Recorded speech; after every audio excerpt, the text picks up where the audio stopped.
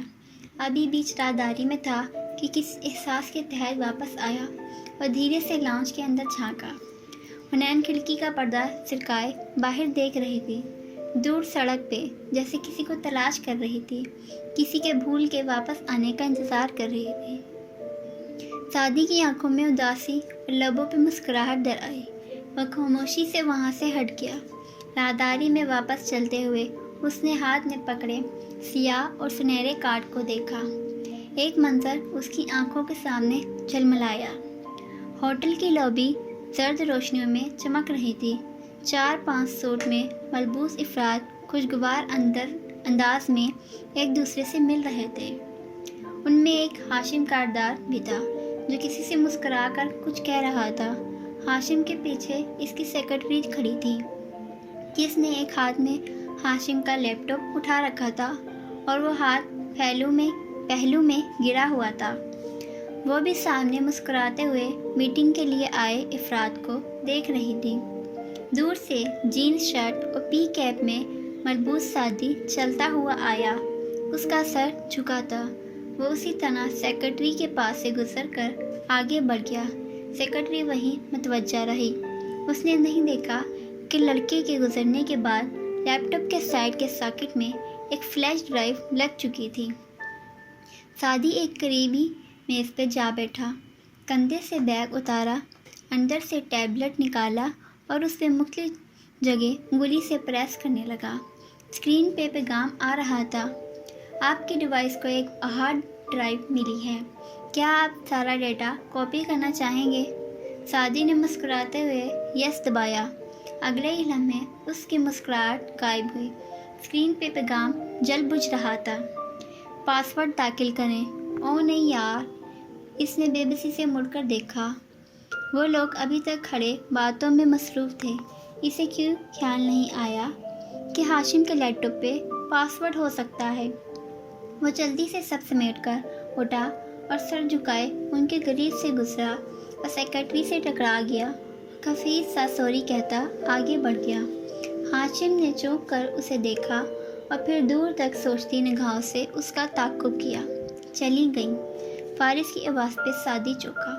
اس کے سامنے فارس کھڑا تھا۔ اس نے کارڈ بڑھایا جیسے پھپھو کے آنے کا مقصد بیان کیا ہو۔ فارس نے سرسری سا دیکھا اور پھر گول میز تک آ گیا۔ حنین، اسامہ سب واپس آ گئے۔ ذرا سی ہلچل کے بعد زندگی جیسے پھر نارمل روٹین پہ آ گئی تھی۔ اب نہ فرصت ہے نہ احساس ہے غم سے اپنے۔ آسمان پہ سیاہی پھیل رہی تھی۔ وہ اسٹڈی ٹیبل پہ فائلز پھیلائے بیٹھی تھی۔ ہلکی سی آہٹ نے اسے سر اٹھانے پہ مجبور کیا۔ ابا ویل چیئر گھسیٹتے اندر آ رہے تھے۔ وہ بے اختیار کھڑی ہو گئی۔ آپ کے بلانے پہ نہ آتی جو آپ خود آ گئے، رسان سے شکوا کر کے ویل چیئر پیچھے سے تھامے سامنے آئی اور پھر خود مقابل صفحے پہ پاؤں اوپر کر کے بیٹھ گئی۔ بڑے ابا منتظر نگاہوں سے اسے دیکھ رہے تھے۔ کیا اس نے کھانا نہیں پوچھا جو شام میں تم نے واپس آ کر کھایا؟ میں نے یہ نہیں کہا تھا کہ میں کھا کر آؤں گی، کھانا میٹر نہیں کرتا۔ گھنگریالی لٹ انگلی پہ لپیٹے اس نے جواب دیا۔ کیا وہ خوش تھا؟ آپ کو دن میں 2 دفعہ تو فون کرتا ہی ہے، پوچھ لیجئے گا۔ پھر دونوں کے بیچ کھڑکی کے باہر پھیلی رات خاموشی سے چھا گئی۔ ابا فکرمندگی اور تعصب سے اسے دیکھ رہے تھے۔ پھر بات آپ نے شروع کرنی ہے یا میں نے؟ اور اگر آپ نے کی تو کتنے فکروں کی تمہید باندھیں گے؟ اس نے اطمینان سے پوچھا۔ زمار، شادی کر لو، وہ عارضدہ سے بولے۔ آج آپ کی تمہید ہی نہیں بندی۔ اس نے کشن اٹھا کر گود میں رکھا۔ کب تک اس ٹوٹے رشتے کا شوق مناؤ گی میری بچی؟ میری موت آسان کر دو، اب بس کر دو۔ آپ جانتے ہیں میں جذباتی بلیک میلنگ میں نہیں آیا کرتی۔ جب مجھے کرنا ہوگی میں بتا دوں گی۔ ویسے بھی اب میں بوڑھی ہو رہی ہوں، کون کرے گا مجھ سے شادی؟ 2-4 سال میں واقعی بوڑھی لگنے لگوں گی۔ میں اس تکلیف کے ساتھ نہیں مرنا چاہتا۔ اوکے ابا، صاف بات کرتے ہیں۔ اس نے کشن پرے رکھا، پھر نیچے کیے، پیر نیچے کیے، ٹانگ پر ٹانگ جمائی، بال کانوں کے پیچھے اڑے سے اور گہری سانس لی۔ وہ واپس ڈسٹرکٹ پروسیکٹر کے روپ میں چلی گئی تھی۔ آپ میری شادی کسی بھی XYZ سے کرا دیں، میں کر لوں گی۔ پھر چند دن میں مزید بد دل ہو جاؤں گی، زیادہ بیزار اور تلخ۔ وہ مجھ سے توقعات باندھے گا جو میں پوری نہیں کروں گی۔ میں ایسی ہی رہوں گی اور شروع میں برداشت کرے گا، کہے گا ماضی بھلا دو۔ میں کہوں گی شادی جب کی تب بھی اس فیس سے نہیں نکلی تھی، ابھی وقت لگے گا، صبر کر لے گا، مگر پھر جلد ہی صبر کھو دے گا، غصہ کرے گا، ہاتھ اٹھائے گا، نفرت کرے گا، 3 ماہ میں گھر سے نکال دے گا اور میں یہیں آ کر بیٹھی ہوں گی۔ اب بتائیں آپ کے لیے کیا زیادہ تکلیف دہ ہوگا؟ ابا نے دکھ سے اسے دیکھا۔ کیا تم اپنی شادی کو کامیاب بنانے کی کوئی کوشش نہیں کرو گی؟ اس فیس سے نکلی ہی نہیں تو کیسے کروں گی؟ کب نکلو گی اس فیس سے؟ آپ مجھے جانتے ہیں، جب میرے اوپر کچھ طاری ہو جائے تو میرے لیے اس کو جھٹکنا ناممکن ہوتا ہے۔ میں اسی کو اپنی زندگی بنا لیتی ہوں، اور جو آخری دفعہ ہم نے یہی بحث کی تھی تو 2 دن تک ایک دوسرے سے بات نہیں کی تھی، اس دفعہ کتنے دن کا ارادہ ہے؟ ابا نے آہستہ سے اسبات میں سر ہلایا۔ مگر تم کوشش تو کرو گی نا اس فیس سے نکلنے کی؟ میں 4 سال سے کوشش کر رہی ہوں، میں بہت ڈرامہ سے گزری ہوں، میرے گردے ضائع ہو گئے، تیار شدہ شادی کینسل ہو گئی، وہ حماد مجھے چھوڑ کر چلا گیا بیماری کے عالم میں وہ وقت بہت برا تھا ابا۔ میں آگے بڑھ نہیں سکتی جب تک اس سب کو بھلا نہ دوں، مجھے کچھ ٹائم دیں۔ وہ سر ہلاتے ہوئے واپس پلٹ گئے۔ زمر دکھ سے ان کو جاتے ہوئے دیکھتی رہی، مگر وہ خود بھی بے بس تھی۔